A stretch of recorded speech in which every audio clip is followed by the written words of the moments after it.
Hello and welcome to the inaugural Eurocham Sustainability Awards. My name's Manisha Tank and it gives me great pleasure to be your host today.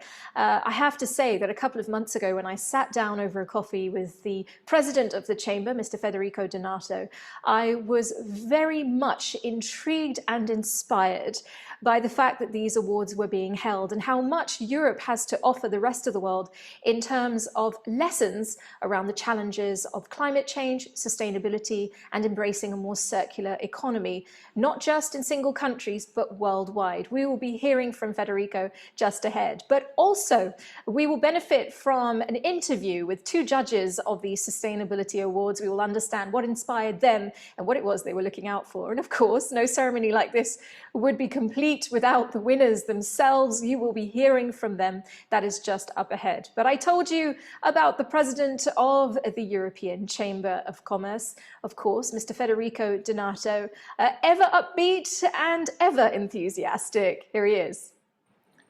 Thanks, Manisha, for your introduction and for your kind word. Excellencies, ladies, gentlemen, members and friends of Eurocham Singapore, a very warm welcome to our first ever Sustainability Award. I'm very happy to see so many of you connected, and I'm very touched to see so much interest on the topic that we have chosen. If we look back 1 year ago when we decided to choose sustainability as our anchor theme for the year 2020, I think that definitely timing has never been more appropriate. And I say it for a few reasons. Number one, we keep seeing an increased interest from our companies, from our members and non-members in this thematic. And we do believe that in a post-COVID world, this interest will only accelerate further. Number two, few months after we decided to make sustainability the main effort for our agenda, a new EU Commission started, and at the core of the program for the next 5 years, there is the EU New Green Deal that will guide our activity in the European Union towards this thematic and will put sustainability at the center of what the Commission is going to do. But to this count, I'm eager and very interested to listen from the remarks that President Ursula von der Leyen had agreed to share with us just in a few minutes. Thirdly, in Singapore, the government has kept its promise in being attentive on sustainability and in trying to act as fast as possible to become the true leader of APEC on this count. And it's quite interesting to see that in the government that swore in a few months ago, the Minister of Environment has been even rebranded in Ministry for Sustainability and Environment. And to this count, I'm extremely happy that Minister Grace Fu is here with us today to share her views on how she sees her activity going further in the next few years. In designing this effort, we tried to make sure the content was the appropriate one, and we tried to still enable our members and the business community to have some networking opportunities. On content, I was very proud when yesterday I had the chance to brought to Minister of Sustainability Grace Fu our first Sustainability White Book, and to see how many synergies I think we're ready to activate between Europe and Singapore. All the content from the White Book has been generously provided by our companies, by the effort of our many committees, and also by the sharing session that we organize along the whole year. Sharing session that were a platform where all our members and the business community exchanged their views, but was facilitated by the universities that participated to the program. Universities from Singapore, as well as universities from Europe, but with a presence here. This effort culminates today, and allow me to share with you a deep sense of accomplishment when I see the level of the company that applied, and I'm very curious to see soon who are the winner will be of each categories that we designed. You know, the company that applied are companies from Europe and from Singapore. Within Europe are companies from very different countries, from different industry and of different sizes, bringing to the table a very different approach to the problem, but a very remarkable one.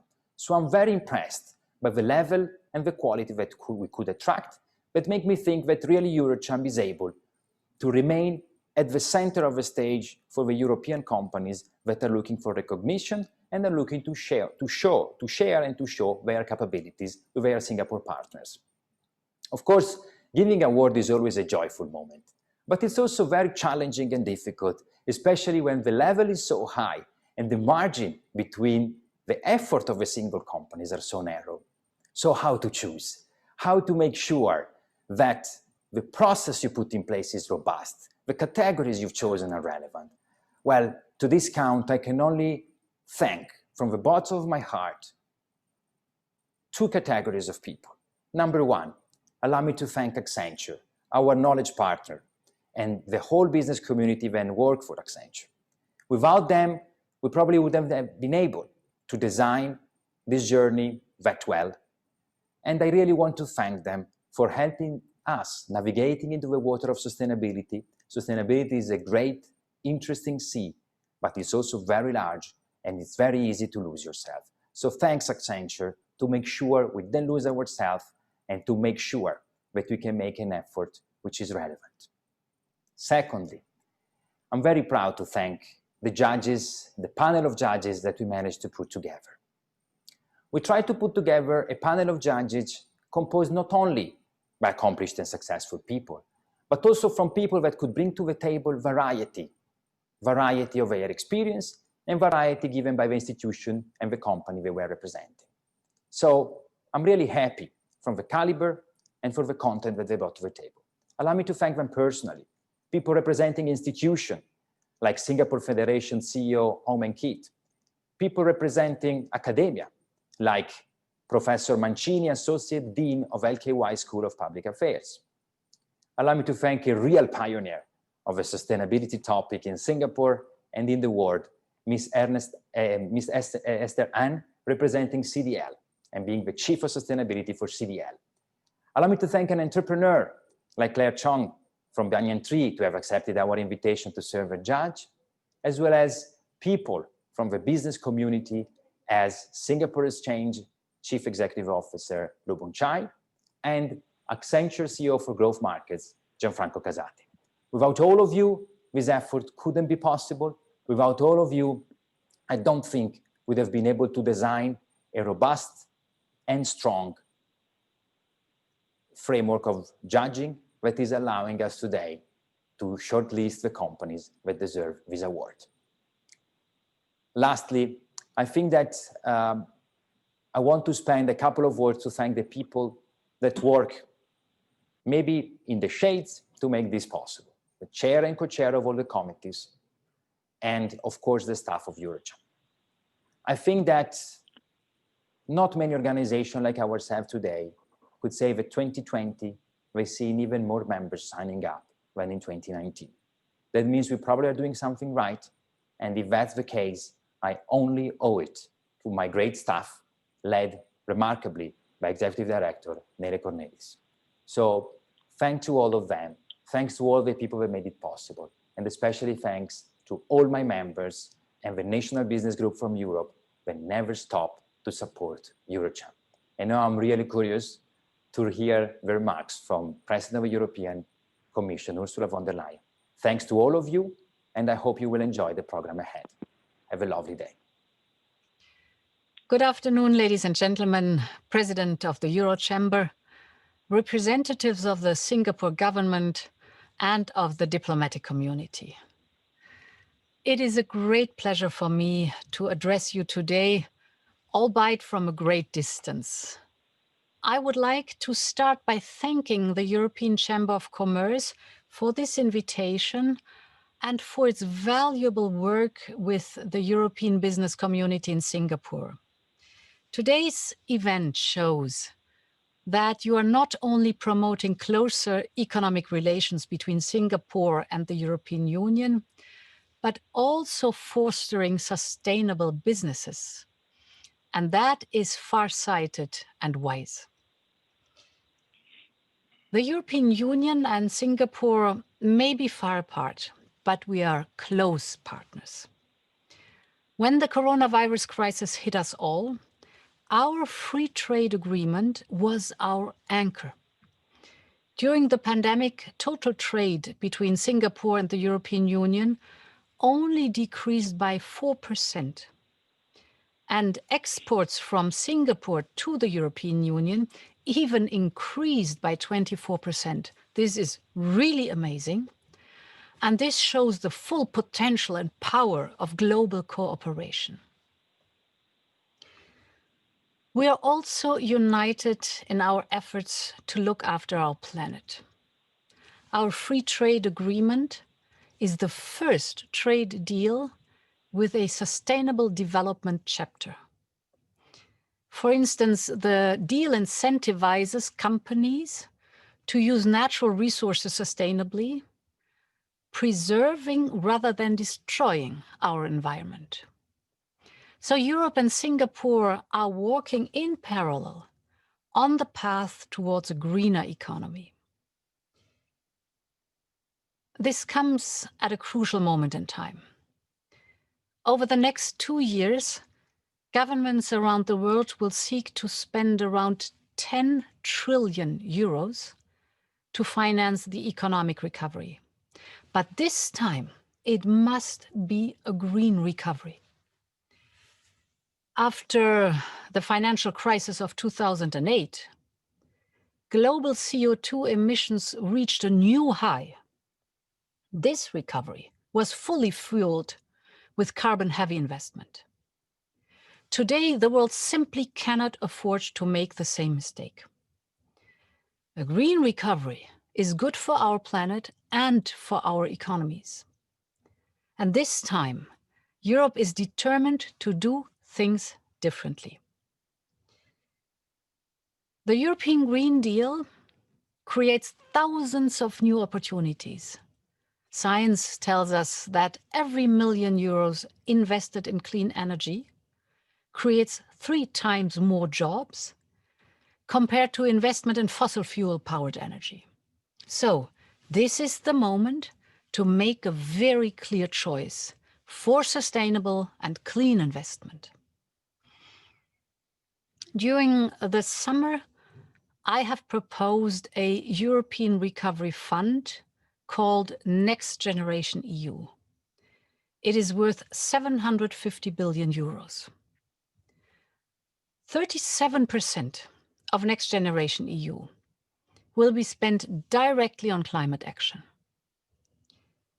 So let me give you a few examples about how we intend to do this. First, we will launch a renovation wave for our buildings, similar to Singapore's Green Towns plan. We want to make our buildings more energy efficient, and we want them to become carbon sinks, using organic building materials like, for example, wood, and smart technologies powered by artificial intelligence. With Next Generation EU, we can make Europe's buildings less wasteful, less expensive, and more sustainable. Second, we will invest in clean hydrogen. Hydrogen is a perfect alternative to fossil fuels for heavy industry.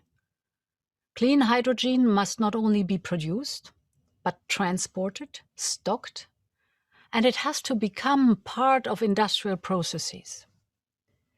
So Next Generation EU will invest specifically in this systemic transformation. Third, we will finance 1 million electric charging points across our continent.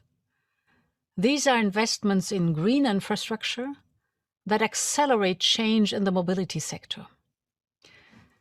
So Next Generation EU has the potential to create new markets for clean products and for sustainable products. The European Green Deal is our ambitious plan for a more sustainable future. And at the same time, it is Europe's new growth strategy. The fact that the European Union will lead the way will also create opportunities for our partners and sustainable businesses worldwide. Just look, for example, at green financing. 30% of Next Generation EU will be raised on capital markets through green bonds. So international investors will know that if they invest in Europe, they invest in our planet's health, as well as in the competitiveness of our economy and the health of our society. So you are all invited to join. The recovery has to be sustainable for the next generations. But let me be clear, none of us can fight climate change alone. We can only do this together. 2021 should be the year when the whole world agrees on more ambitious targets, for example, at COP26 in Glasgow. Next month, I hope that Europe's leaders will agree on our proposal to reduce EU greenhouse gas emissions by at least 55% by 2030. So this will then become our new commitment under the Paris Agreement. As like-minded partners, Singapore and the European Union can lead the way. Together, we can try to inspire our partners around the world. And we see that change is already happening. In recent weeks, important economies such as China, Japan, South Africa, and South Korea, they have announced some big steps forward. So this shows that together we can build a global movement for climate action and an innovative, climate-friendly economy. Singapore and Europe, together with other ASEAN countries, can contribute in building high ambition coalitions. Together we get all of us closer to our shared goal. This is a task for governments, of course. But businesses also have a central role to play in this. And today's awards show that companies across Europe and Asia are already exploring innovative solutions. So let me congratulate the winners in all 5 categories: circular economy, smart mobility, clean and efficient energy, sustainable food and nutrition, and green finance. You are front runners. You have understood that a greener and more prosperous future is possible. You are showing that together we can make a difference. Thank you. President von der Leyen, thank you so much for that. Well, we're not only celebrating the Sustainability Awards this evening, but also we're celebrating the launch of the EuroCham Sustainability White Book 2020-2021. And we're ever grateful for the guidance of the EU delegation to Singapore in that matter. On that note, we'd like to invite Her Excellency Barbara Klinkert, the Ambassador of the European Union to Singapore, to make her remarks. Your Excellency Grace Fu, Minister for Sustainability and the Environment, President of EuroCham Federico Donato, Excellencies, ladies and gentlemen. It is a pleasure to address you at this important and timely event recognizing excellence in sustainability. I can only congratulate EuroCham and echo the words of European Commission President von der Leyen in welcoming this initiative. EuroCham's sustainability program clearly shows that the dialogue and collaboration between policymakers, business, and civil society is vital to keep on track with our targets. More precisely, with the European Green Deal announced last year, the target we have set ourselves in the EU is making the EU a climate neutral continent by 2050. So today, we celebrate European companies active in Singapore, as well as Singaporean companies and their excellence in sustainability. Excellence that has been achieved not in isolation, but through global partnerships, exchange of best practice and awareness raising. And excellence that is necessary if we are to achieve our ambitious climate targets. The Sustainability White Book 2020, presented today by EuroCham, contains an impressive collection of success stories, and it is very good to see that it is also includes recommendations for EU and Singapore policymakers. We need businesses' feedback to input into the process of policy making to make these policies a success. Still too often people think that sustainable development is a complex issue with too many interconnected challenges, more a luxury add-on than a must-have. But as the climate crisis unfolds unabated, it's clear that it's not only essential about a better future for all, but it is also becoming a necessity as well as a business case. It is about making sure that our economic growth allows us to maintain a model that produces fair outcomes for everyone and that we do not consume more resources than the Earth has to offer. And indeed, this is even more crucial after the COVID-19 pandemic has hit us. This pandemic, with its dramatic effects on the world economy and population, will have a lasting impact on the global economy. This is why a strong economic base is more than ever essential for inclusive and sustainable growth, competitiveness, jobs, and prosperity. Both the EU and Singapore have recognized this. In the EU, we are putting in place policy and legal instruments to implement the European Green Deal.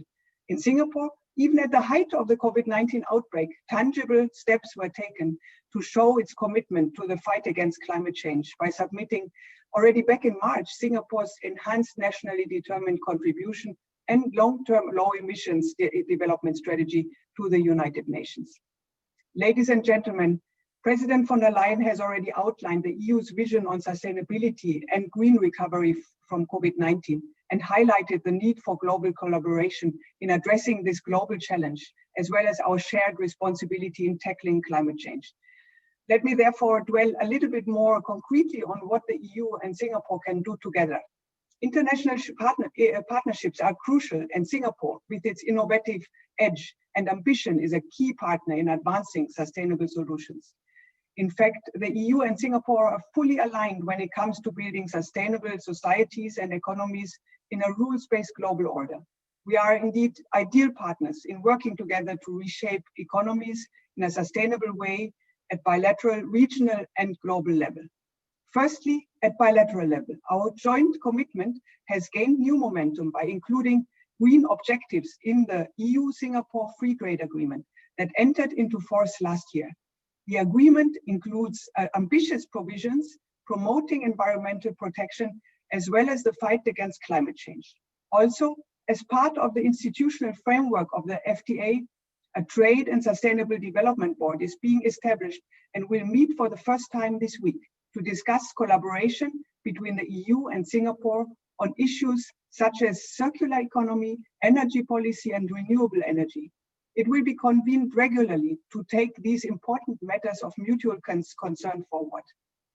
Apart from cooperation under the EU-Singapore Free Trade Agreement, the EU and Singapore will also step up collaboration in the areas where we can learn from each other and build on synergies. For example, in the area of circular economy and the adoption of new schemes for extended producer responsibility, or in the use of the so-called green public procurement, a voluntary scheme that allows public authorities to use their purchasing power to choose environmentally friendly goods, services, and works. Secondly, at regional level, our cooperation in the ASEAN framework is crucial. We will see it in practice at the end of this month at the second EU-ASEAN high-level dialogue on climate change and environment. On that occasion, participants will exchange views on many important topics and pressing issues such as plastics and marine litter, biodiversity, waste, and chemicals. In addition, we are joining forces to mobilize private capital toward environmentally sustainable finance and to promote the integration of markets for green financial products. These efforts are channeled through the ASEAN Catalytic Green Finance Facility, an innovative financing tool designed to scale up green infrastructure projects in Southeast Asia. This facility, to which the EU has committed 50 million euro, will provide loans and technical assistance for sustainable transport, clean energy, and resilient water systems. Finally, at international level, the EU and Singapore are cooperating in promising international fora and multilateral initiatives. We are both parties of the International Platform on Sustainable Finance that aims at facilitating multilateral exchanges on best practices and initiatives to mobilize private capital towards environmentally sustainable investment. We are regularly exchanging on actions in the area of circular economy and plastic pollution in view of the United Nations Environment Assembly in February 2021. And to conclude, we are also working together on sustainability in the maritime sector, including new measures to make existing ships more energy efficient in the context of the International Maritime Organization. Ladies and gentlemen, the EU and Singapore are truly like-minded partners in climate action and promoting sustainability. And we are just at the beginning of our journey to sustainable recovery from COVID-19. As policymakers, it is our duty to put in place a framework and sustainable strategies to facilitate this journey. We can gear investments towards sustainability aims, allow exchanges between all stakeholders, coordinate regulatory and standardization efforts, and defend multilateralism. But it is by working together, the public and private sectors working hand in hand, that we will make our society and economy resilient, sustainable, and inclusive. The private sector has an ever more important role to play in this journey. Building back better is not only our duty, but also our once-in-a-generation opportunity, and we cannot miss it. EuroCham Sustainability Initiative fits perfectly in this logic. My sincere congratulations once again to EuroCham for its tireless work to put sustainability at the center of its activities, which is culminating in today's Sustainability Awards event and the presentation of the Sustainability White Book. I would also like to congratulate all winners of this year's awards in the 5 categories, showcasing innovative solutions in sustainability. Let's together redouble our efforts to work together for a greener, more sustainable and resilient future. Thank you. Okay, thanks so much. Well, now it gives me great pleasure to introduce to you Singapore's very own Minister for Sustainability and the Environment, Grace Fu.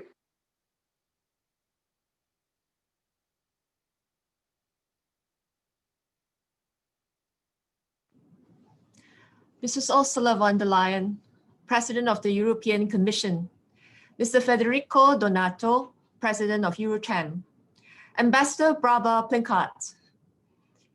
Ladies and gentlemen, a very good afternoon to all of you. I thank the European Chamber of Commerce for inviting me to speak at today's seminar. Singapore and the European Union are important trade and investment partners. The inclusion of strong rules on sustainable development in the landmark EU-Singapore FTA confirms that we share common goals to protect the environment. Singapore participates and welcomes further partnership with the EU to green our economies together. I commend the EuroCham for embracing sustainability as your focus this year. Singapore is similarly committed to put sustainability at the core of everything we do. This is underscored by the renaming of my ministry this year. Even as we battle the COVID-19 pandemic, we continue to press ahead with our plans to understand, mitigate, and adapt to climate change, and to realize our vision for a climate resilient and sustainable Singapore. Let me share some of our key efforts this year. To better understand how climate change will impact Singapore, we launched our Climate Science Research Program Office earlier this month. The Program Office will drive the formulation and implementation of National Climate Science Research Master Plan and help ensure our climate policies are supported by robust science. The Program Office will oversee research grant programs such as the $10 million National Sea Level Program. To play our part to mitigate climate change, we have sought to green our energy sources and to look at how we produce, consume, and manage energy. Last month, the government announced that we have set aside about $50 million to fund low carbon energy research and test-bed efforts in hydrogen and carbon capture, utilization, and storage solutions. We are also working to accelerate our adoption of solar energy, which is the most viable source of renewable energy for Singapore. We plan to achieve 1.5 gigawatt peak of solar deployment by 2025. This is equivalent to powering about 260,000 households a year, meeting about 2% of Singapore's total electricity needs. To adapt to climate change, we will ensure Singapore's critical resources, such as food and water, will remain uncompromised for both our present and future generations. On water, we have developed our 4 national taps approach to ensure water supply resilience, and we are striving to integrate green technology with water treatment. In August, we started the construction of a large-scale floating solar PV system at Tengeh Reservoir, which will generate enough clean energy to power our local water treatment plants. On food, we announced our goal last year to increase local food production to meet 30% of our nutritional needs by 2030 in order to strengthen our food security. In September this year, we accelerated the ramp up in local food production with the award of close to $40 million of funding to support the growth of our local agri-food enterprises. We are also pursuing circular economy approaches and working to become a zero-waste nation. We will mandate key responsibilities to enable the reusing and recycling of food, e-waste, and packaging, and support the localization of our recycling capabilities. We are pushing boundaries to turn our trash into treasure by transforming waste treatment residue into construction materials, or new sand as we call it, and discarded plastics into high-value products like pyrolysis oil or new oil. Last month, we announced that the National Environment Agency and Shell are jointly studying the feasibility of chemically recycling plastic waste in Singapore. These are just some examples of what the Singapore government is doing to pursue sustainability. But our efforts alone will not be enough. Fighting climate change and successfully transiting to a low carbon future will require a concerted effort, not just locally, but also globally. We need businesses and organizations to come on board this journey to make sustainability a part of our everyday lives. The EuroCham Sustainability Award nominees have embarked on this journey already, giving them a head start. Specialty chemicals company Evonik Industries has invested in research on resource efficiency and is increasingly tapped on to support the development of resource-saving applications that help its customers achieve their sustainability goals. It has embarked on research-based partnerships across Southeast Asia, including with the Housing Development Board in Singapore. In the area of green finance, ING Wholesale Banking is making an impact by financing renewable energy projects.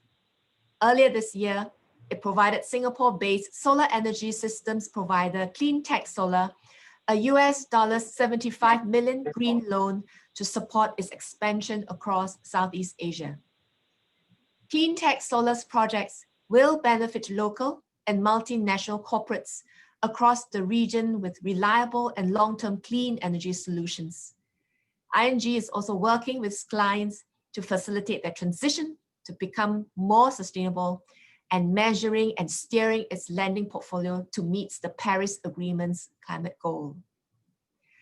Let me conclude by congratulating all the recipients of the EuroCham Sustainability Award. You demonstrate that all of us, regardless of the sector we are in, have the power to make a positive difference in fighting climate change. I hope that your efforts and achievements will inspire many other organizations to join us in this journey towards sustainability. Singapore looks forward to deepening our collaboration with the EU member states, and European entities towards our common goal of fostering sustainability and building a better environment for our people. Thank you. Minister Grace Fu, thank you so much for that. Well, Eurocham is deeply appreciative, of course, of the commitment of the Singapore government and, in particular, your ministry's support to its sustainability programme. Excellencies, ladies and gentlemen, here I present the nearly 30 nominations received for Eurocham's first ever Sustainability Awards.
Okay, well, now it gives me great pleasure to introduce to you all our judges for these awards. We have with us Mr. Gianfranco Casati, who is the Group Chief Executive at Accenture, and also Mr. Loh Boon Chye, who is the Chief Executive Officer at Singapore Exchange, otherwise known as SGX. Gents, thank you so much for joining us. It's great, and I'm sure that both of you have had quite a trial trying to distinguish between all of these great nominations, right? First of all, perhaps Mr. Loh, I would like to get from you your impressions on the overall quality of these nominations.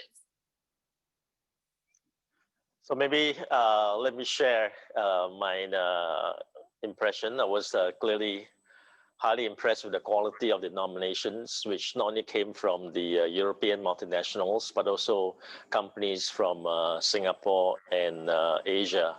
And when it comes to sustainability, Europe is clearly a leader in terms of legislation and investment policies. But I think what is also shown is that through this submission, companies from Asia, from Singapore, is also now fast moving along the sustainability track. So overall, very impressed with the quality of the submission. Yeah, that's great, and wonderful to know that there are lots of Singapore names in that as well. That's so important for the future. Gianfranco, what about you? Well, I can only echo what has been said, because the quality was incredibly good. In a sense, I mean, I wouldn't say surprisingly good, but we ask a lot to these companies in terms of preparing material, and the way they reacted, the response has been extremely positive from all of them, whether we're Europeans or whether we're Singaporeans. There has been a lot of excitement and desire to be an active part of the initiative. And what I like in particular is that they covered a very wide spectrum, from using technology to improve their quality of processes and products, to very formal governance models, and ultimately also the fact that they have launched a transformation within the companies themselves in terms of creating a culture of sustainability, which is the best way to think that this is going to be durable over a long period of time. Yeah, you were alluding there to the idea that you may have grilled some of these companies quite closely. What were some of the behind the scenes moments? What are some of the things that you were very specific about asking?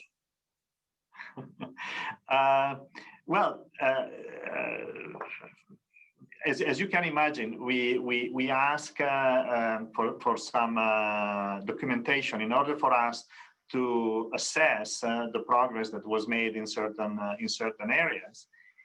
And a few times we said, not good enough. Can you? and you know, it has been very positive that the dialogue was good throughout the entire process, and we ended up with a very strong quality of the debate, the content, and I have to say that the judges found the work relatively easy in terms of quality of the content, very difficult because all companies had exceptionally well prepared characteristics that would prove them very up in the game of sustainability, each and every one of them. Well, it's very encouraging, isn't it? Mr. Loh, or may I call you Boonchai? Yes, please. Yeah, call me Boonchai. Boonchai, how impactful did you feel the finalists' efforts to ensure sustainability in their chosen categories was? I mean, there's so much innovation in this space, but what were some of the things that struck you the most? First, I would say all the finalists clearly demonstrated that their efforts resulted in tangible social, environmental, and economic impact. In some cases, the finalists had exceeded their original targets. So, for example, ING expects to outperform their 2020 climate commitments.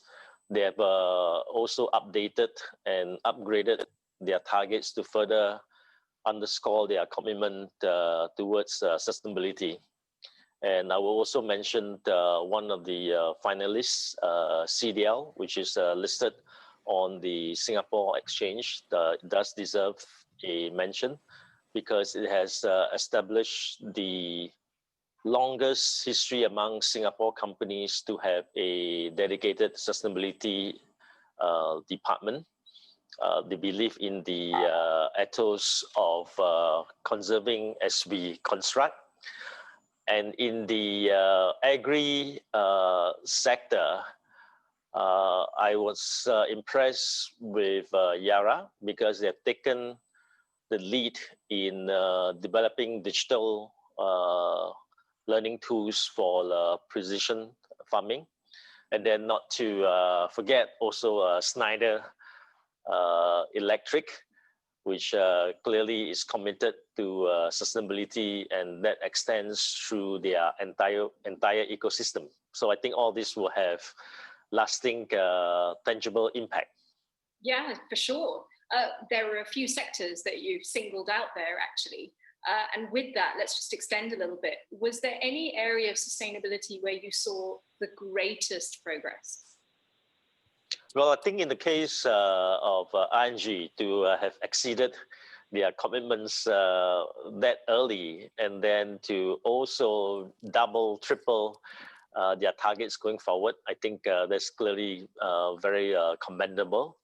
And also in ESG, sustainability, ecosystem building is important, adoption is important. And I think the example shown by Schneider Electric clearly shows that if you take the effort, the time, and perseverance, you can always develop an ecosystem that goes with you. Yeah, that's right. Gianfranco, let's pick up the same question with you. You know, often here in Singapore, we talk about how rapidly progress is being made to more sustainable practice. It is a very important goal now. It's very much a priority. Gianfranco, the same for you, really. Which area in terms of sustainability did you feel was making the most progress, judging by what you saw in these awards? Sure. I would refer to the broad spectrum of sectors, more than referring to one sector specifically. There are several categories that we've gone through. So, in example, we expected to see substantial attention and progress in sectors like chemicals or production, manufacturing sectors, where this theme of sustainability started long ago and now is accelerating. But what was impressive was also to see how much progress has been made in other sectors like financial services, in example, or the agribusiness. I mean, really a very wide spectrum, because when you think about reducing carbon footprint, the solutions for the agricultural sector are very different from sectors that are led by information technology. And yet, companies in information technology with the idea of using data centers that have zero net emissions is something that says how pervasive the notion of sustainability has become across all sectors. And this is probably a big takeaway from this experience. Oh yeah, that's definitely, and a very positive one as well, as we see that broad-based understanding of the change, the shift that needs to happen in what we call the decade of delivery. Okay, well, just finally, I wanted to ask both of you gents. Boonchai, let's begin with you. How did it feel being a judge? Truly an honor, and I'm very glad I had the opportunity to participate in this. Well, truly also a learning experience for me too, learning from the best in each of the categories. What would you say was your biggest lesson then? Well, I think what I also found looking through the various submissions is that actually there is indeed progress, because sustainability is actually no longer just a side project for companies, and clearly it came through in the submission, because it is an important part of their strategies, their models, and risk management practices. So that's clearly something that I took away from, and clearly would also learn from it. Excellent. Okay, Gianfranco, how about you? How did it feel being a judge? Needless to say, a privilege, extremely positive, and very inspiring, because in addition to what we saw has been implemented already, the amount of investments that go into building more sustainable solutions, processes, and entire businesses, or the fact that many of these companies have their own funds to invest into startups that are aimed at making production or providing services in a completely green environment is quite telling. Is quite promising. But the single point that I want to go back to is the fact that each and every one of these companies came across like the entire employee base, their entire employee base is involved in these programs. And so there is not only the immediate impact in terms of sustainability, but there is also a cultural shift that these companies have achieved and are achieving, which I think is it's been a great example to think about and to learn from, as we said. Yeah, that's right. Absolutely, finally. And, you know, look, we're all people who have families, and we all have a vested interest in the future. Just from a personal point of view, you were inspired? Are you hopeful about this coming decade, Gianfranco? I am. The decade will come, and starting with a big challenge that we are dealing with as we speak. But this can turn into an opportunity for us to reflect on how we treated the planet for the last few decades, and the fact that we need to change attitude. Based on what we have seen during this initiative, there are reasons to be optimistic. And finally, how about you, Boonchai? How did you feel from a more personal point of view?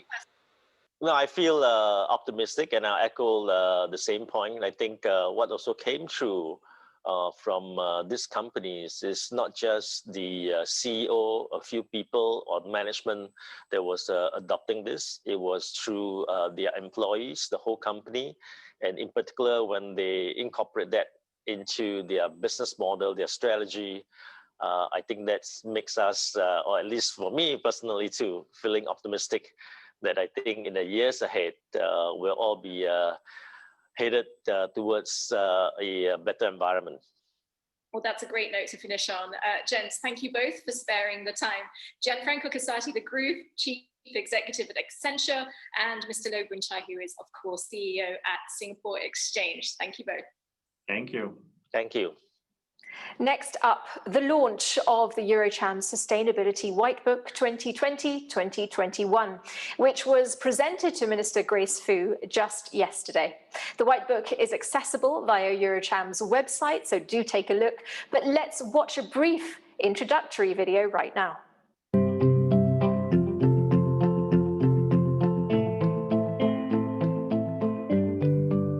In Europe, the Green Deal places sustainability high on the European Commission agenda. Sustainability is also an important focus in Singapore. As they pursue innovation and learning in this space, Europe and Singapore find qualified and reliable partners in each other. The European Chamber of Commerce Singapore and its members, European companies with operations in Singapore and ASEAN, are uniquely positioned to support these ambitious plans.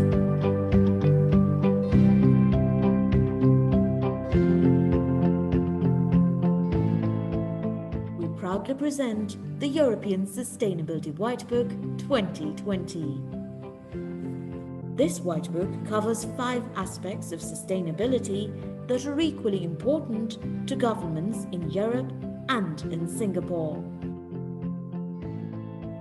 Circular economy, green finance, smart mobility,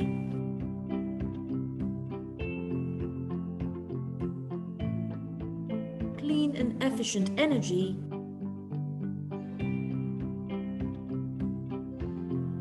and sustainable food and nutrition.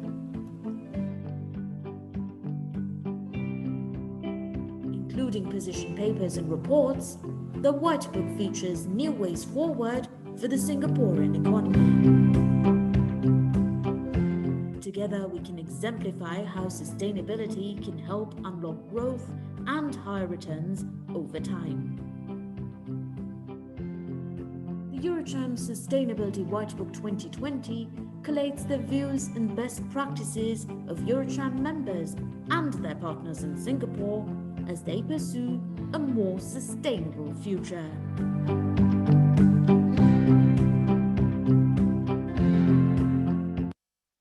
Before we announce the winner of each category, let's take a look at the finalists of the 5 categories. We start with circular economy, and that will be followed by green finance. Then we break for an interview with the maker and the designer of our trophies this evening. Then we'll continue with smart mobility, clean and efficient energy, and then lastly, sustainable food and nutrition. In the category Circular Economy, the finalists are Royal DSM. Royal DSM is a Dutch, purpose-led, performance-driven global science-based company. DSM delivers innovative business solutions across nutrition, health, and sustainable living. DSM's Innovation and Application Center in Singapore offers customized solutions to help develop new products. Evonik. Evonik is a German company leading the world in specialty chemicals. Evonik's technical expertise helps partners pursue a more sustainable future. In Singapore, Evonik's partners include the Housing and Development Board, Singapore Food Agency, and the Economic Development Board. And Schneider Electric. Schneider Electric is a European multinational providing digital solutions in energy and automation. Schneider houses a comprehensive wastewater management system at its Singapore headquarters. It also has a recycling model, including for its transport packaging, the proceeds of which are donated to charity.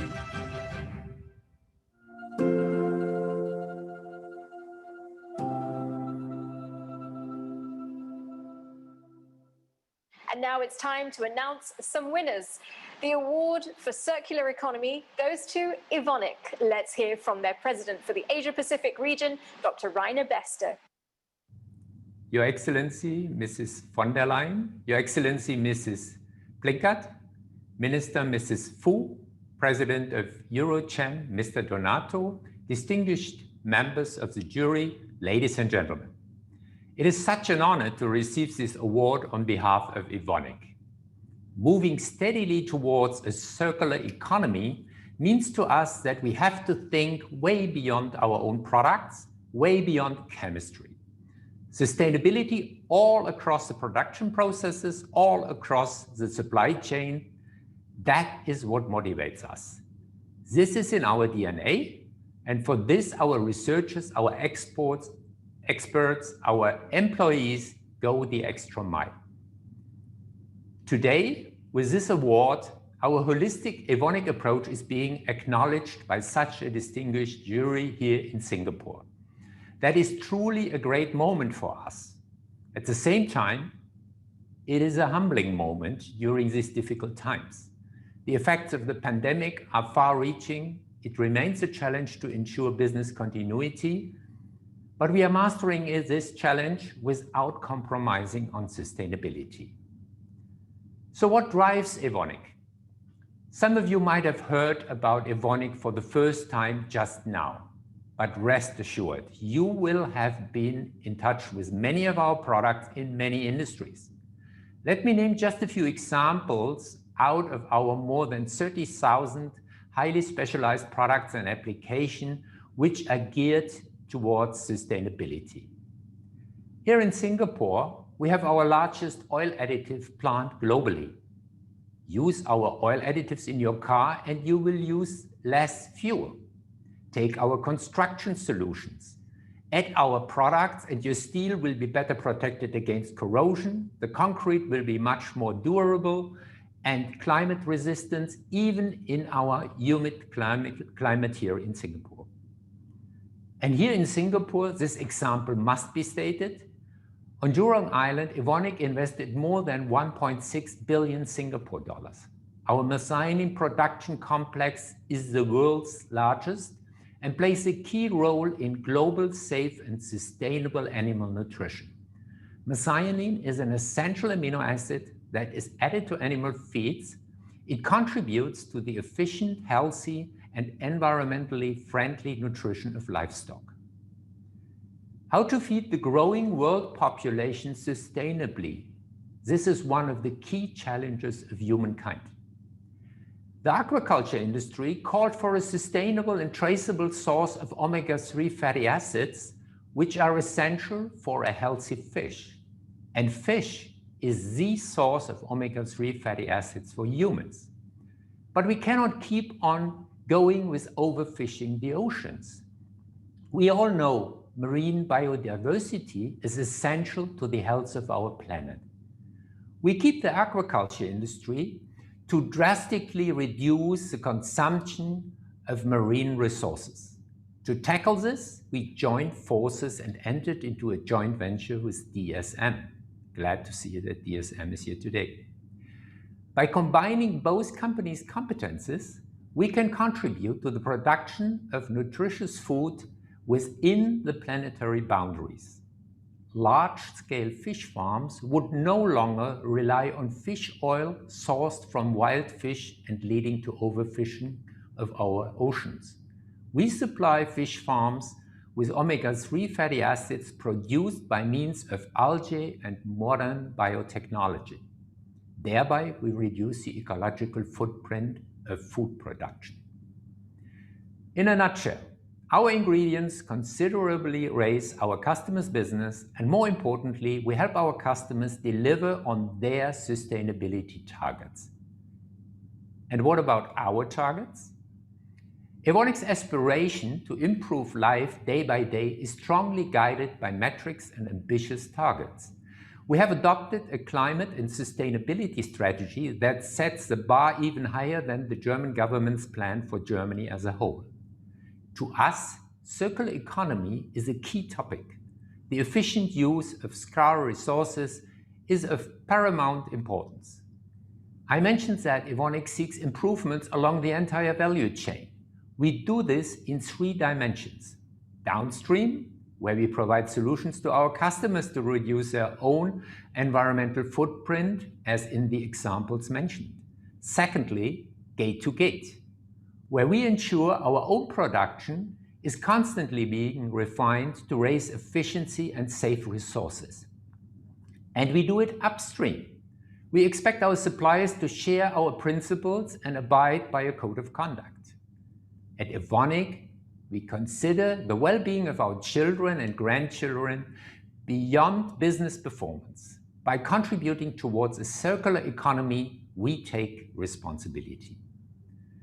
And to close the cycle to my opening remarks, this is what drives our researchers as they anticipate tomorrow's needs, finding sustainable solutions and engineering the future. As such, this reward is a recognition to the efforts of my cherished colleagues. Their innovative solutions have benefited the company, our customers, and most importantly, the environment. And lastly, allow me to take this opportunity to express my gratitude to the European Chamber and the esteemed jury.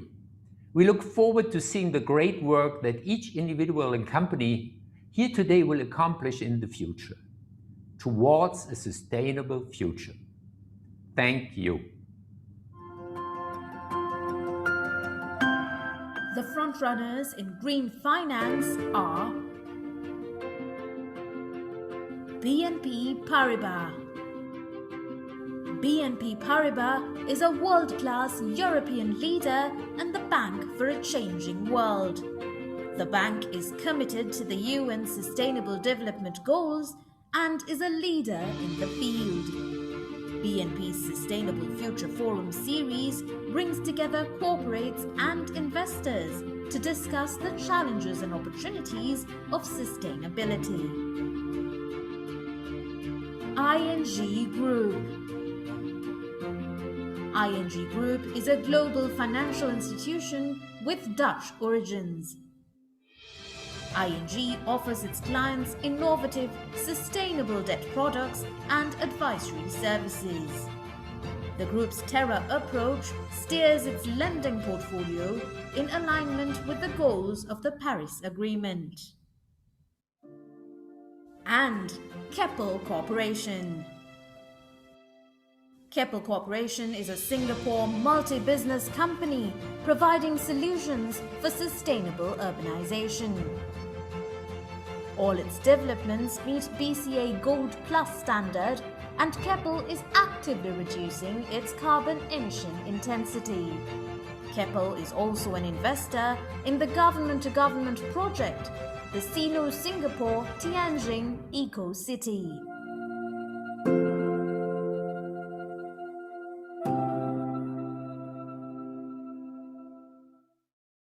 Great stuff. Now, what about green finance? In this category, the winner is ING Bank. Here's a message from Henry Cho, their Director and Head of Sustainable Finance in the Asia-Pacific region. Wow, what an honor. Thank you so much. Your Excellencies, judges and ladies and gentlemen, ING is so honored and delighted to win this prestigious award from the European Chamber of Commerce, Singapore. To the judges, we're delighted and grateful for your vote of confidence. Let me share a little bit about ING's sustainability journey.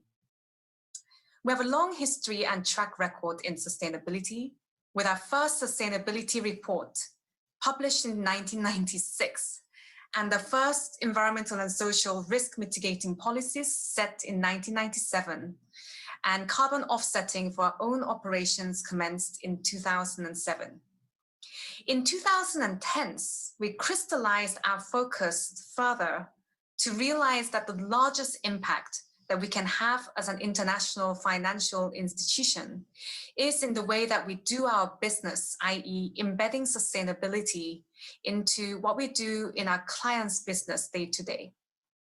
Since setting up a commercial team in sustainable finance in 2012, we focused on sustainnovation, as we'd like to call it, to pioneer in a market where it didn't exist.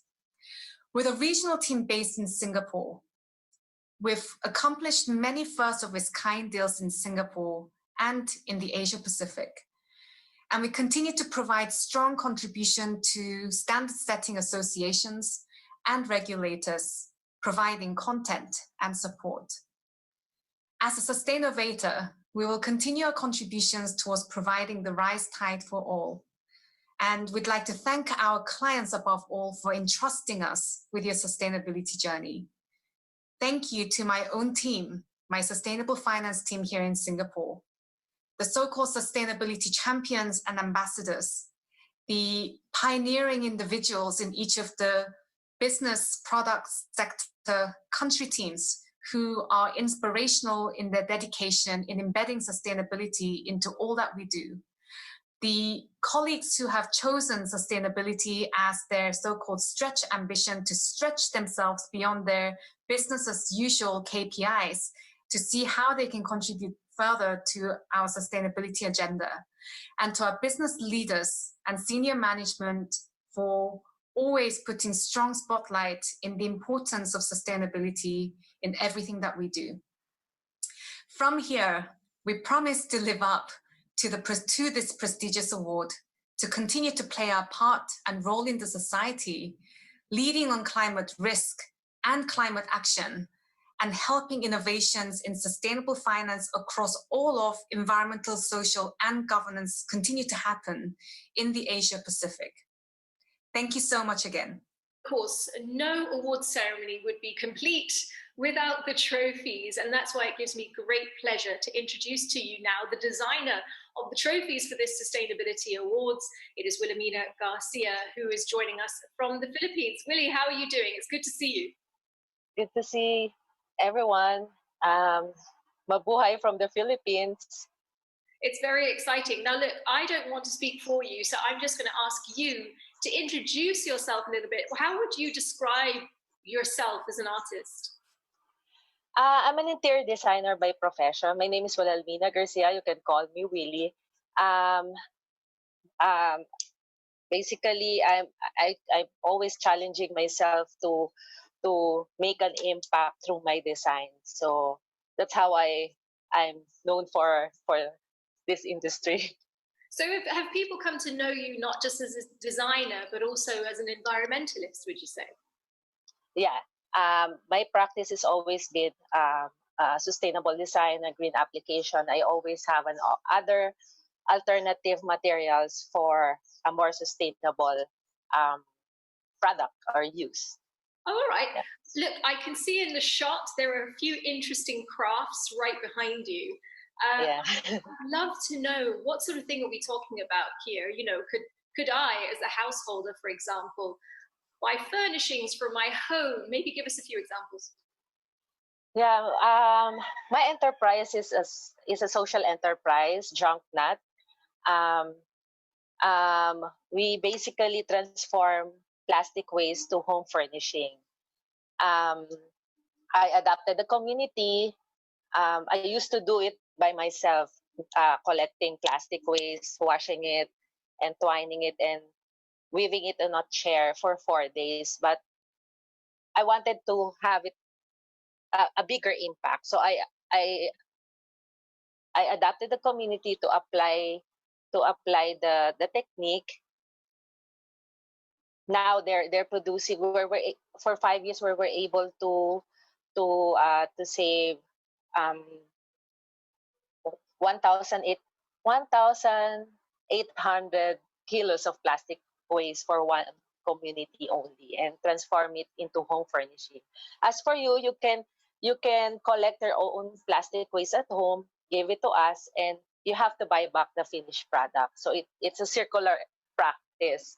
I'm not a dumping site of your waste, but you can commission us to transform it for your own use. So that's my other program.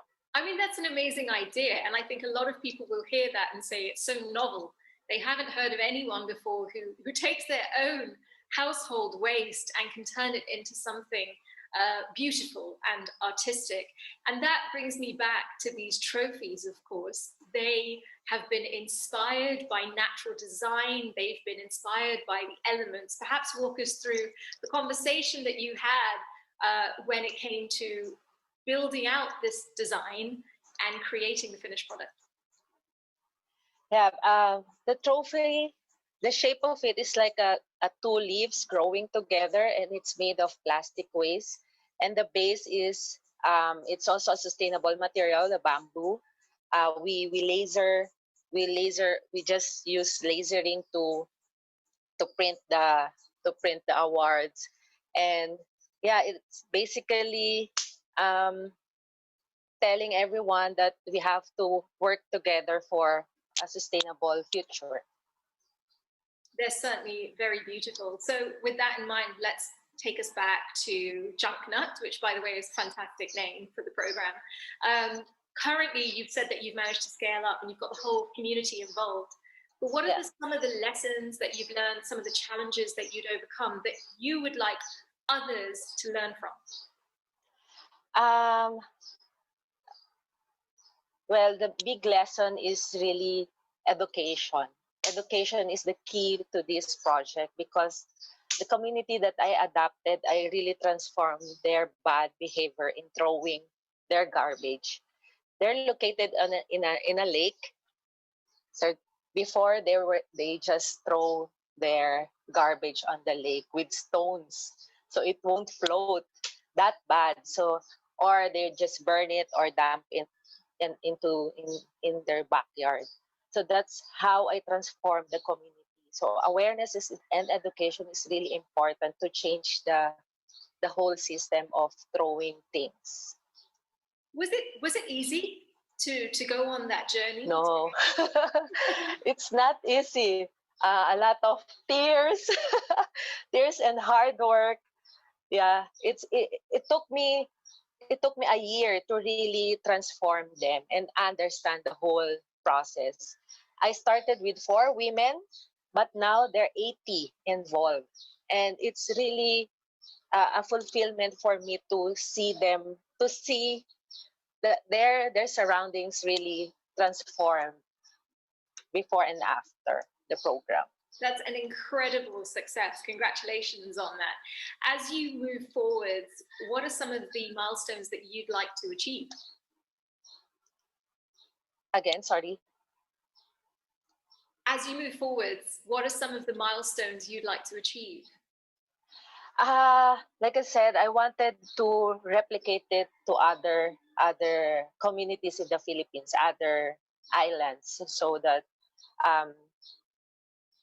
we can have a bigger impact to the environment and the social impact. That's my goal, and hopefully in the near future I can also adapt it to other countries, because I did receive some inquiries in other countries to apply what I'm doing in Junknut. Yeah, well, whatever you're doing at Junknut, certainly the world is hearing about it. We're having this conversation now. How does it feel to be the designer of these trophies, and how does it feel to have accomplished this accolade of international attention? Well, it's really a great opportunity to showcase my creation with a deeper meaning on it in internationally. It's really, yeah, it brings so much message to everyone, not only physically, but the message of the trophy that we're communicating to the audience. And thank you for Eurochamp for giving me this opportunity. It's not just for me, but for my partner communities. Okay, well, it's been great talking to you today. I can't say thank you enough. Wilhelmina Garcia, joining us from the Philippines. Thanks again.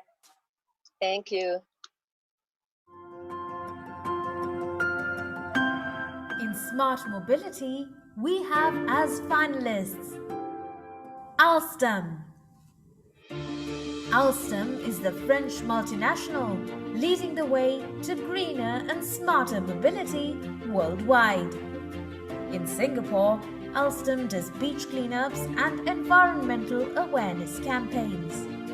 It performs extensive social service in Hong Kong and conducts vibrant community activities in the Philippines. Michelin. Michelin is the French company leading sustainable mobility through innovation, responsibility, and high performance.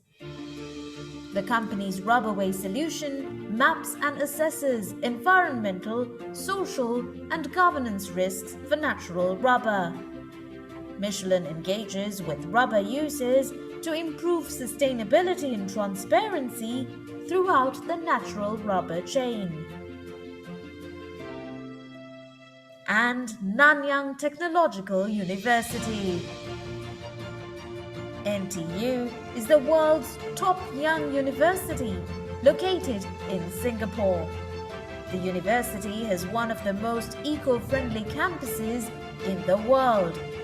The Eco-Campus program aims to reduce energy, waste, and water intensity by 35%.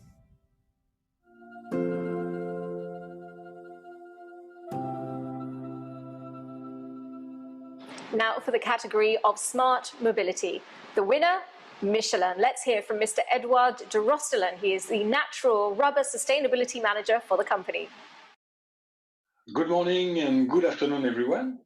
We are very proud and honored to receive this Eurochamp Sustainability Award in the Smart Mobility category.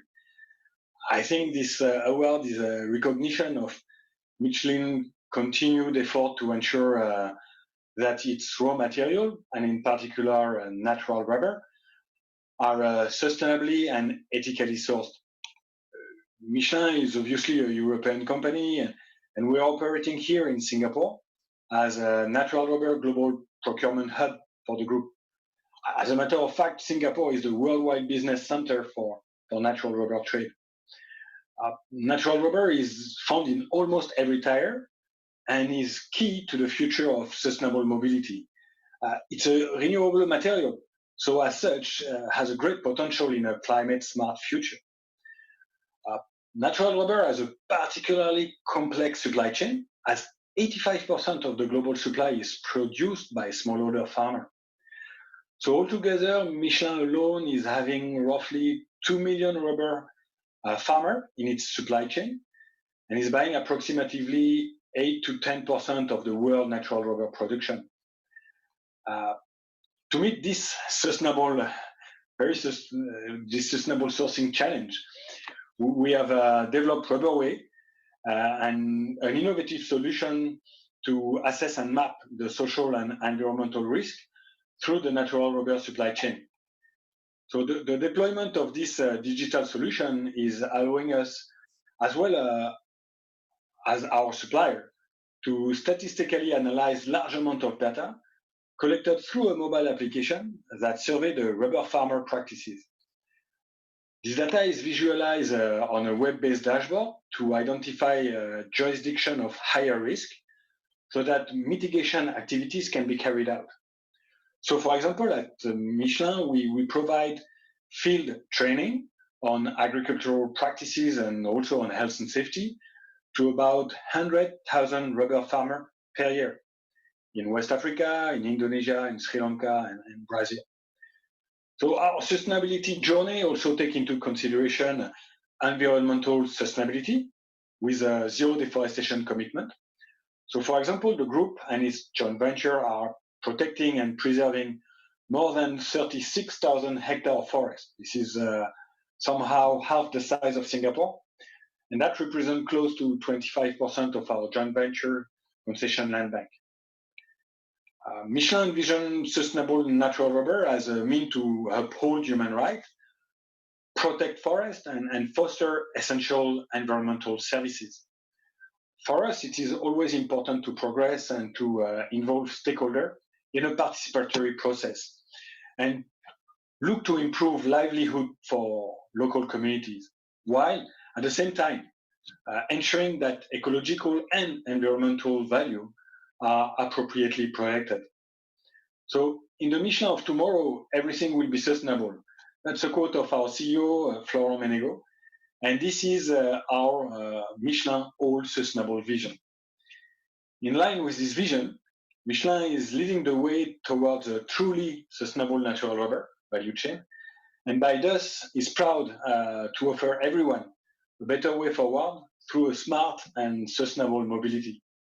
So thank you so much for this great award.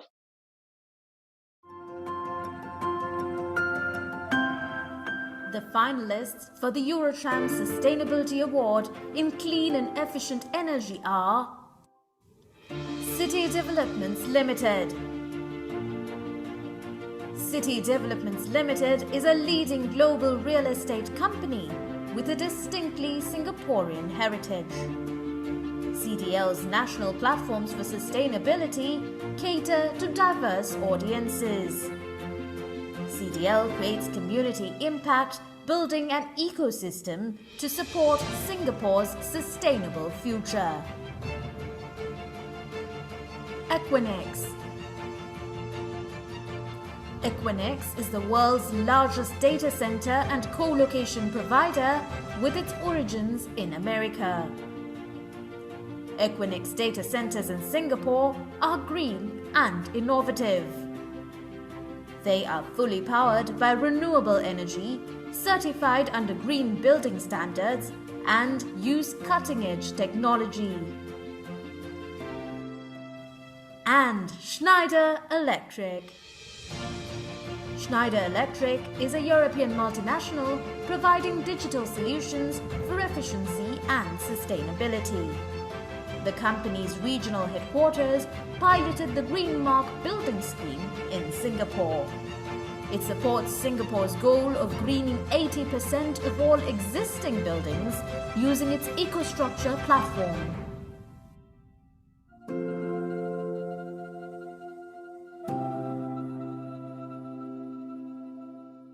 Clean and efficient energy, something on all of our minds. The winner in this category, CDL. Here's Esther Ann, their Chief Sustainability Officer. Greetings from Singapore. Excellency, distinguished guests, ladies and gentlemen. It is with great pleasure that CDL received the Clean and Efficient Energy Award as part of the Eurochem Sustainability Award 2020. We are indeed honored to be recognized for the long-standing commitment to carbon reduction and energy efficiency. Globally, the building and construction sectors accounts for 36% of energy consumption and some 39% of greenhouse gas emissions. As a pioneer real estate company in Singapore, CDL believes that energy efficiency and building performance play a fundamental role in the race to a net zero carbon economy. This has been a priority of CDL's climate commitment, founded on the company's corporate ethos of conserving as we construct since 1995. When we first started our green journey, more than 2 decades ago, of course, sustainability was not quite the mainstream political or business agenda it is today. CDL's firm commitments to transform our business model and the way we design, build, and manage our building towards a low carbon and sustainable environment has helped us better prepare for the climate, health, and economic crisis we are facing today. The COVID-19 pandemic has served as a stress test for many businesses on their ability to tackle unprecedented challenges this year. Thanks to the unwavering leadership and management commitment at CDL, our humble journey of sustainable ESG integration has proven that embracing sustainability practices is not just the right thing to do. It is also a good strategy for building resilience and future-proofing our business. We are confident that our ESG innovation, underpinned by the 4 pillars, including integration, innovation, investment, and impact, has put us in a position to recover stronger and better. Furthermore, we believe that advances in low carbon technology present a huge opportunity to make business sense out of decarbonization. We are glad to be among the first batch of 87 global companies to pledge support to the 1.5 degrees Celsius business ambition initiated by the UN Global Compact last September in New York City. This has reinforced our commitment to set ambitious carbon emission reduction targets validated by the Science Based Target Initiative since 2018. The world is at a tipping point for decisive action to drive change, given stakeholders' capitalism and investor and consumer activism on the rise. Business as usual is no longer an option in the new normal. For climate actions to be able to create the sustainable world we want, global partnership and collaborations among multi-stakeholder in the ecosystem is critical. I would like to congratulate EuroChamp Singapore in championing sustainability amongst businesses across diverse sectors and regions. On behalf of City Development Limited, I would like to thank EuroChamp Singapore for organizing this prestigious award. And also thank you to the distinguished panel of judges for their celebration of best business practices with us. Thank you. Finalists in the Sustainable Food and Nutrition category are Bayer. From Germany, Bayer is a global enterprise with core competencies in healthcare and agriculture. It provides ASEAN farmers with access to innovation, products and services. Bayer also strengthens the role of women and helps them gain better access to family planning. Sodexo. Sodexo is the global leader in quality of life services with its origin in France.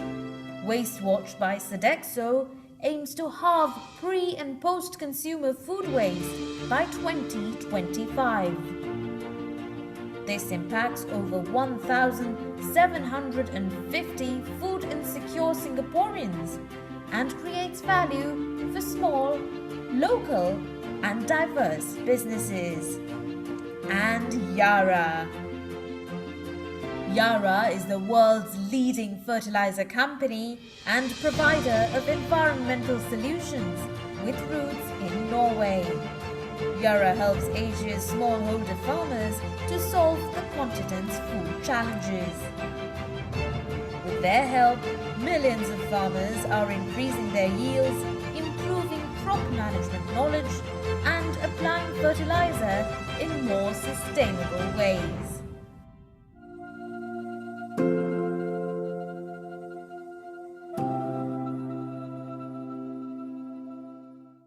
And for the winner of the last category, Sustainable Food and Nutrition, we have Yara. Let's invite the CEO of Yara, Mr. Sven Tore Holsæter, to receive this award.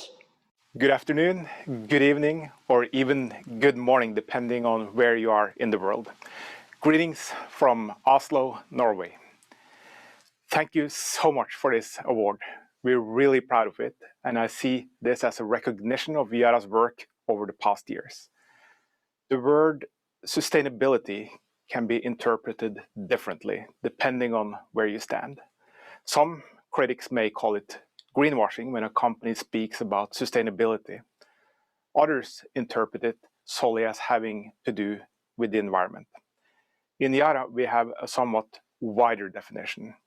Yes, we have to stay within the planetary boundaries and make sure we reach the Paris Climate Accord, but we also need to be sustainable in the business sense of the word. For me, there is no trade-off between sustainability and profitability. They go hand in hand. It will be impossible to be profitable without a sustainable business model going forward.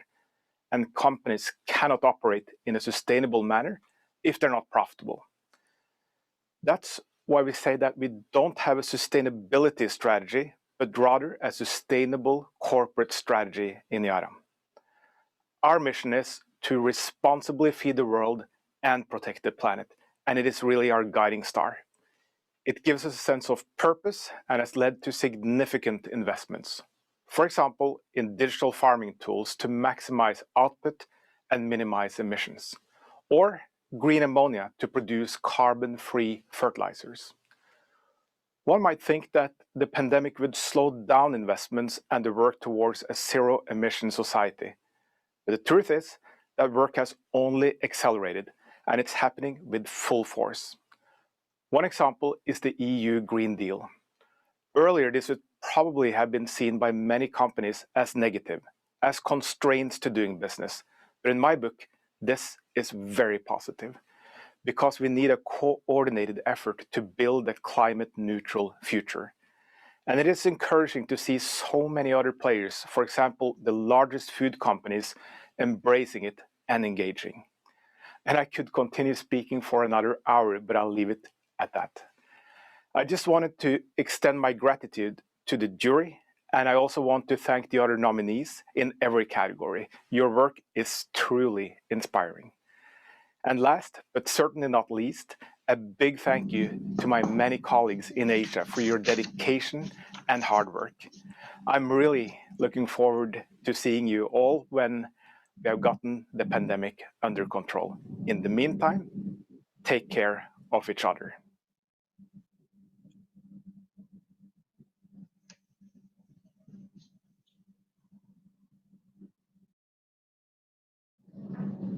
Now it's our opportunity to talk to all of our winners, which is, I'm very, very honored to do, because this is such a big achievement on so many levels. Lots of smiles today, which is lovely to see. Let's remind you who we're talking to. Dr. Rainer Bester, President for Asia Pacific at Evonik. We have Henry Cho at Green, this is the Green Finance winner, ING Bank, the Singapore branch. We also have Edouard de Rostellan, Natural Rubber Sustainability Manager at Michelin. Esther Ahn, Chief Sustainability Officer at CDL. Esther, I know you're always very busy, so thank you. Wonderful to see you. And Mrs. Fernanda Lopez Larson, Regional Executive for Asia and Africa at Yara. Well, fantastic, wonderful. Well done, all of you. Edouard, I actually want to start with you. And one of the reasons why is because when it comes to rubber, that is something the tropics have given the world. There's such a deep history when it comes to rubber in this region. How do you feel about, obviously, this award we've heard from you, but also about the future? We talk so much about the Industry 4.0. This has become a big buzz term in the manufacturing world. It's obviously something you've heard a lot. What do you think of if I say Sustainability 4.0? What should that look like? Thank you, Manisha. Yeah, we are very, very happy to get this award today, and it's a great recognition. Thank you again to everybody. And yeah, Sustainability 4.0, it's a really good question. In my field, which is natural rubber, it's quite interesting, because you can imagine that it's very far from a rubber farmer or deep in the forest of the tropic. But in fact, it's very important for us, because we are handling about 2 million farmers within our supply chain. Or let's say we have more than 2 million farmers in our supply chain. So obviously, no one can handle such a great number of farmers individually. You cannot meet 2 million farmers. So for this, it is important to consider innovative solutions that can only be deployed with the support of new technologies. And those solutions are, amongst others, for us, some kind of risk-based approach rather than comprehensive traceability or certification model, principle of continuous improvement for actors in the supply chain. That means no one is left behind, but also share responsibility. That means all stakeholders, including the civil society and the government, have a role to play. And obviously, it's very important to stay impact-driven, so impact-driven model rather than pure standard and compliance model. That means you need to focus on actions to improve sustainability on the ground, at the source. And to do that, we believe that in the coming years, the only way that will make that possible, and to go further in this field, risk mapping, control and mitigation of the risk, and measure the impact, will mainly involve a better use of digital tools, like a simple smartphone app to manage the number and the complexity. You know, today, many farmers, even in the remote place, they do have a smartphone and they have access to internet. Not all, but a large majority of them. So those digital tools will also enable a better transfer of technical content and training. And of course, last but not least, there is also a great deal of opportunity linked to social networks to be explored in this environmental, social, and governance training framework for the farmer. So that's a bit how we see the future for us. Well, that's great. And I just want to pick up on that and say, you know, obviously you've described some of that vision. You've talked about how these farmers, you know, they have phones, they can be part of this ecosystem as well. I guess what we're saying is we hope for a future, or the vision that we have for the future by 2030, is it isn't just a top-down approach, it's that those farmers are also speaking this same sustainability language, right? Yeah, so glad you asked, because we have a tendency, you know, we are a European company, big guys, and we have a tendency to push downward and to try to give lesson. And that's exactly the contrary that we need to do. The first that wants sustainability is the farmer. He is fighting for the livelihood of his family. So if you give him the tool, he is very happy to progress, to implement new things. They are very happy with technology. And so if you help them to give them tools, and so you have to engage yourself in this kind of work, then or opportunity, then the farmers themselves, they are very, very happy to, and they are the first one to look at sustainability, and we are just the recipient of it. So yes, really. Yeah, well, it's great stuff, and congratulations once more. So let's go from this, speaking about rubber farmers, to talking more widely about food and farming. Obviously, it makes sense to talk to Yara. So Fernanda Lopez Larsen joining us from Yara, who is the regional executive for Asia and Africa. Again, huge congratulations. But here, it's all about bringing your knowledge to responsibly feed the world in a more sustainable way. It's been such a huge talking point. What does your vision for the future look like? I love the question, by the way. I just have to say that when we got it, it's like, wow, this is perfect, because we're talking so much about industry 4.0 and supply chain 4.0, but is there really a sustainability 4.0, right? So, and what will be the vision for that? So I'm going to give a very personal answer. So for me, this perfect world will be where the E, the S, and the G come perfectly together.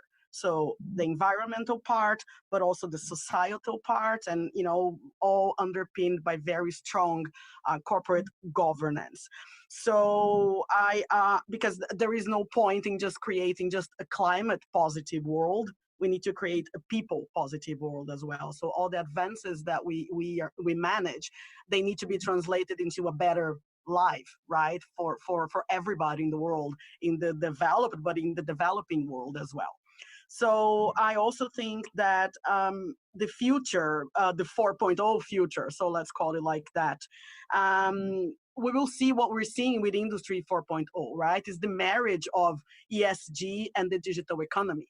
So if I can really dream big, I think we will be living in, you know, smart cities. We're going to generate zero waste. We're going to have true equality, you know, amongst all countries and all peoples. So, and I honestly believe that that is possible. But for that to be possible, everybody needs to pull together. Because the greatest trick of this new world that we're living is that we cannot do everything by ourselves. Right. So I'm listening to the colleague from Michelin talking about rubber farmers, and I'm thinking, wow, we should talk, you know, because we, you know, have lots of ideas of how we can help each other. So for me, it's about that. It's about joining forces, but not only focusing on the climate positive part, but on the people positive part as well. And I think all business need to pull in. It's never late to pull in, because I think it would be absolutely crucial. Well, I love what you say about working together, and you've given me a very natural segue to pick this up with Esther, because Esther, My goodness, you are a very, very busy personality here in Singapore. We've spoken before over at CDL, and you know, in terms of developments, in terms of architecture, building smart cities, this is exactly the way we need to go, right? It's exactly what Fernando was just saying. It's this idea of companies working together. We're going to live in buildings where we grow our own food. Esther, tell me about your vision. Well, thank you for having me. Everybody's here a champion and very busy. Yeah, as well. So, well, we are all very close to real estate. Whether you are, you know, in the industry or not, you live in one, you work in one, you play in one, you travel and you know, stay in hotels and all that. So, I think the ultimate objective of embracing sustainability for us is to build space that is really resilient and also future-proof. You know, spaces that, you know, that can satisfy the needs of the future. And just now, Fernando talked about smart city, smart home, and of course, smart space. So we look at the so-called the 2D area, which is the decarbonization and digitization. Without digitization, you and I will not be talking. Without, you know, we can't continue to run our business, especially during the lockdown over the past few months. And decarbonization in our industry is very important. As I shared earlier, that building and construction, sectors account for 40% of, you know, energy consumption and 39% of greenhouse gas emission.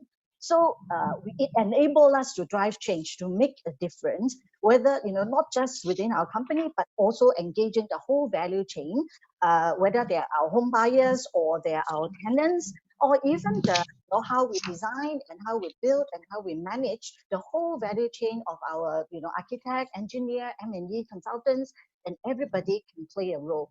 Even home users and tenants, you all can make a difference also. So the future home or future workspace is one that we all can enjoy a cleaner, greener, and don't forget the healthier, you know, indoor air quality and good management, because we all learn from COVID that, a clean and healthy space are very, very important and crucial. So these are my hope for the future. And because people spend 90% of their time indoor, especially at home and at work. So we need to give them the peace of mind that you have a home that is not just smart, but also safe, and also, enable you to, connect with people, and whether your loved one or people outside, in the business sector. Thank you. Well, thank you, Esther. Let's narrow it down to some of the components that go with that and how we manage an ecosystem like the one you described. I want to bring you in Dr. Rainer Bester from Evonik, President of Asia Pacific. Thank you for waiting so patiently. Of course, you have won the award for circular economy.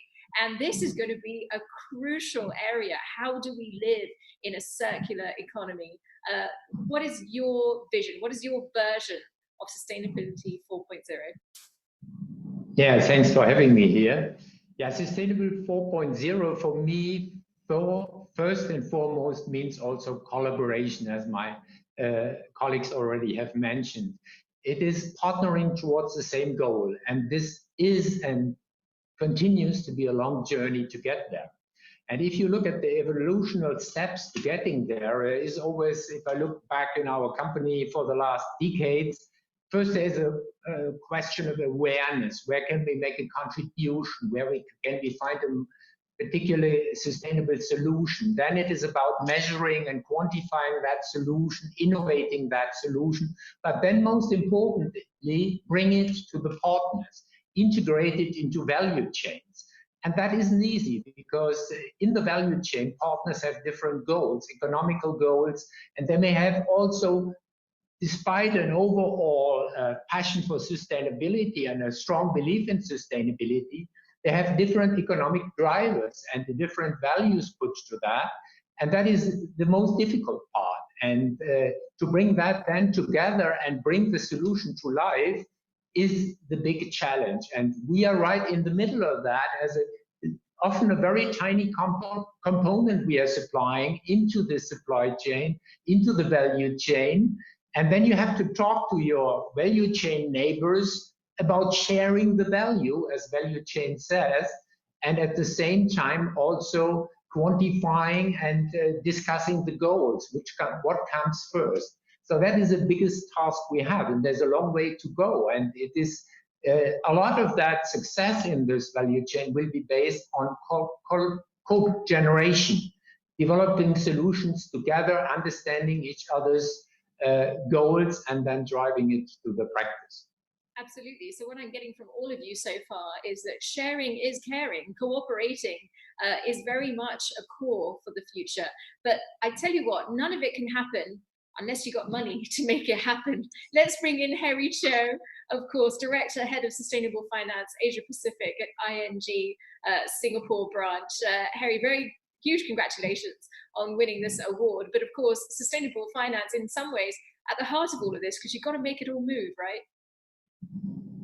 Yes, you're absolutely right. And I'd like to reverse engineer things. So I'm quite a goal-driven person. So you know how so many companies are doing scenario planning today. And we are too. And when we look at the various scenarios, broadly you divide it into 4: business as usual, and at the opposite end is green fast forward, the sustainability fast forward. You know, any other scenario you look at, except for fast forward, is not a world, I tell you, that we want to live in. So we don't really have a choice. So then how does the finance world play a role in this? And so what does sustainable finance 4.0 mean? Well, I think what we need to do is make every single financing dollar sustainable finance. You can't have normal finance and sustainable finance. So what's the roadmap to make everything sustainable finance? I think there are 2 key things perhaps I can mention. The concept of value at risk. So, you know, when financiers look at an asset, we think about it as an asset valuation, right? And it's very, very clear that unless we are heading towards a fast forward sustainable scenario, the value at risk of assets and companies is going to be drastically changing over time. So what needs to happen over time and what will happen over time? We had the regulators and governments join us earlier today, emphasizing this point. Unless we correctly value assets and companies, are they making the right changes to steer their company in the next 5 years, 10 years, 20 years, 30 years, then your value is not going to be what you think it is today. It's just as simple as that. So we need to be valuing better, is this company, you know, looking at potential liability in the future, you know, the concept of doing no significant harm, whether that be on the environmental side or the social side. You know, we as financiers, every single one of us have to integrate ESG in the way that we look at the investment lens. The concept of, for example, carbon pricing, you know, putting a price to carbon or natural capital valuation is something that is very hot today. And, you know, you will see this being implemented around the world. But on the other side, you can't only be driven by potentially mitigating a negative impact. So we also have to grow and drive positive impact. So all of the technologies and all of the R&D, you know, President von der Leyen talked about green hydrogen. These are all technologies and projects where funding needs to flow. So then financiers also then have to play their part and start to engage companies. You know, you stop funding certain things. You engage companies to, you know, change the way that they look at business, because, you know, capital allocation will change over time. So, you know, there has to be a balance between mitigating negative impact and focusing on the changes that we must see in order to get to the fast forward scenario that the only world that we want to live in. Yeah, absolutely. And what you're saying, I mean, it's revolutionary, actually, this idea that all finance should be sustainable finance. We shouldn't even be making the distinction, perhaps. And what a strong and bold vision you have there, Harry. Okay, we will soon need to wrap this up. So what I want to do just finally is go through each of our panelists right now, each of our winners. I'm going to ask you for one word with which you describe the future leading up to 2030. Your word could be hope. It could be pessimism. I hope it isn't. I hope it's optimism, but I hope it's an optimistic word as well. So just think of your word. I'll come to you in a moment and just tell us why, but very briefly if you can, and then we will wrap up. We are going to start in the way that I did before. Let's first of all ask Mrs. Fernanda Lopez Larsen from Yara. What's your word and why? Lots of words in my mind, but I will choose one, which is cooperation.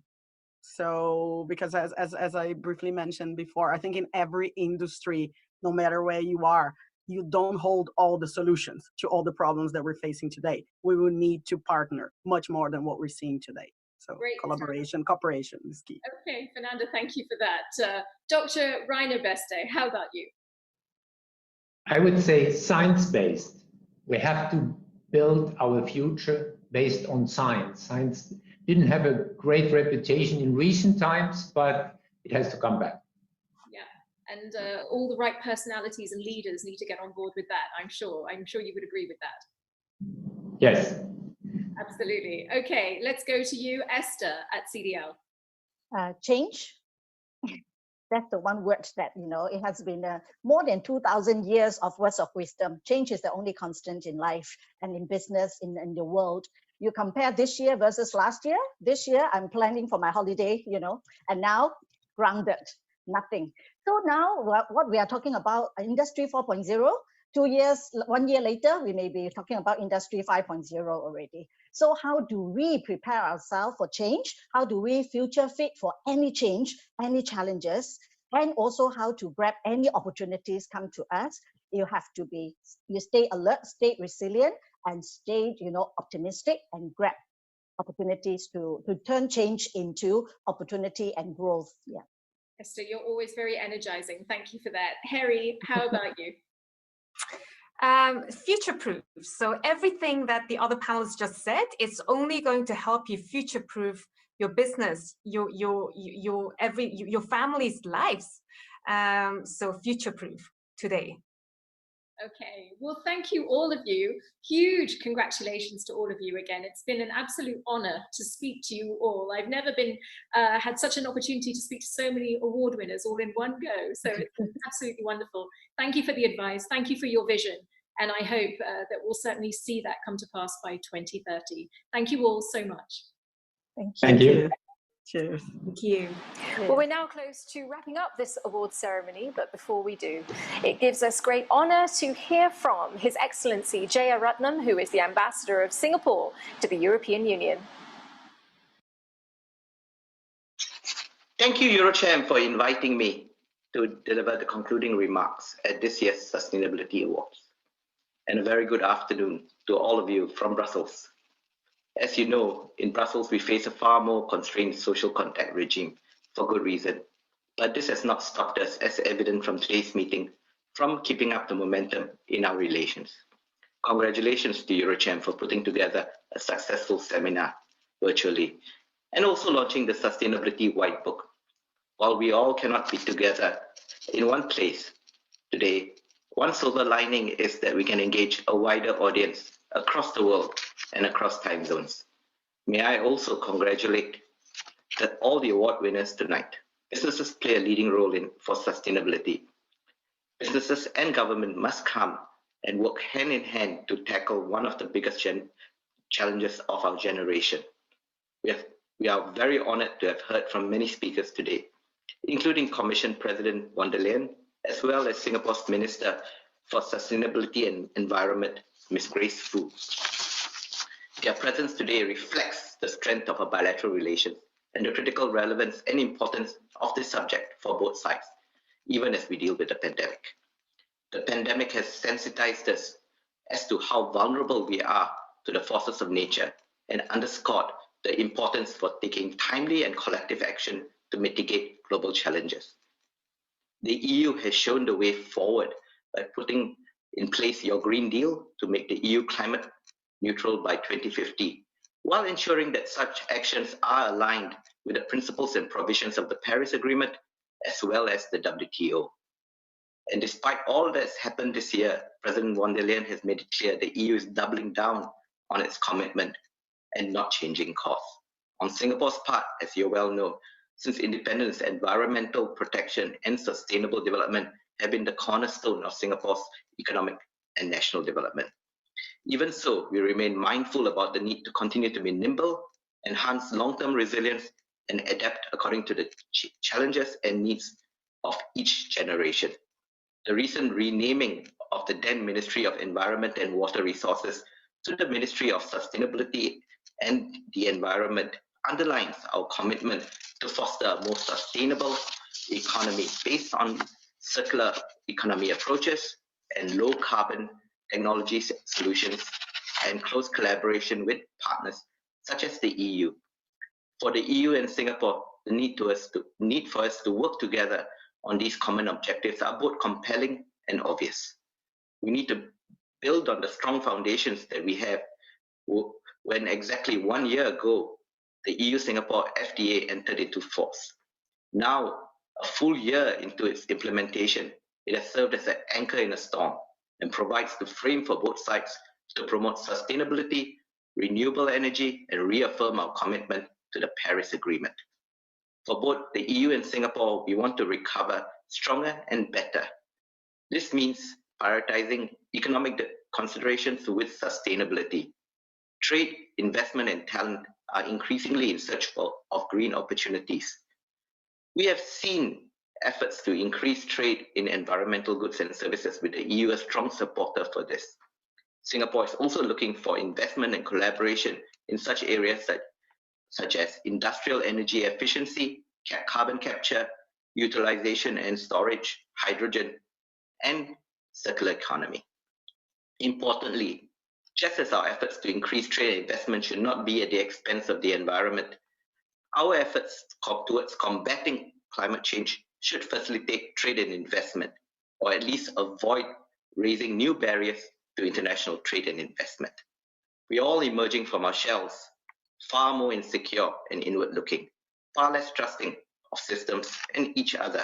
Restoring confidence and trust will be crucial, and businesses have a critical role to play, especially in identifying common ground, as you have today, where we all can work together.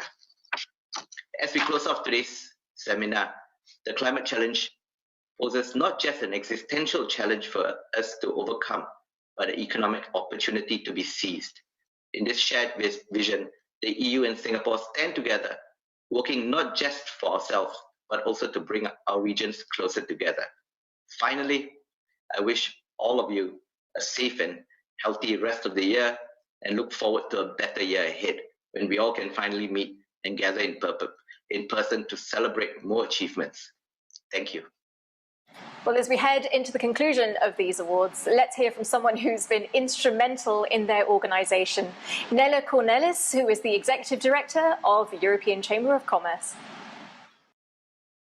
Thank you, Manisha. Good evening and good morning in Brussels. It's my privilege to mark the end of this seminar. Today was the cherry on the cake of a year-long sustainability program with sharing sessions, surveys, a sustainability white book, and today, the inaugural Sustainability Awards. Please allow me to share once more my sincere congratulations to the finalists and winners, Evonik, ING, Michelin, CDL, and Yara. Though I should not forget all the other nominees, the dedication and efforts they have showed was very impressive. And now we look forward to continuing working with them and with all our members and friends of EuroCham for another successful sustainability program and awards in the coming year. And hopefully we can host you all physically in a gala event by November 2021. Further, I'm sincerely humbled about the contribution and trust we have received to mark these awards and make it into an overwhelming success. My sincere thanks goes to our distinguished guests, President of the European Commission, Mrs. Ursula von der Leyen, who graced us with the opening remarks, and our guest of honor, Minister for Sustainability and the Environment, Mrs. Gray Fu, and the Ambassador of the European Union to Singapore, Mrs. Barbara Plinkert, the Ambassador of Singapore to the EU, Mr. Jaya Ratnam, and to our distinguished panel of judges. Also, we are grateful for the support we have received during the program from Accenture, our knowledge partner. And last but not least for today, our beautiful and skilled MC and moderator, Manisha Tank. And to you all, ladies and gentlemen, thank you for your presence today. We are now committed to bank on this success, and we look forward to the Excellence in Sustainability Program 2.0. Ladies and gentlemen, it was a privilege to have you as our guest, and we look forward to the opportunity to do so again. I hope you had a wonderful and inspiring time, and I wish you all the best. Stay safe and sound. Good evening and good day for Brussels. Thank you.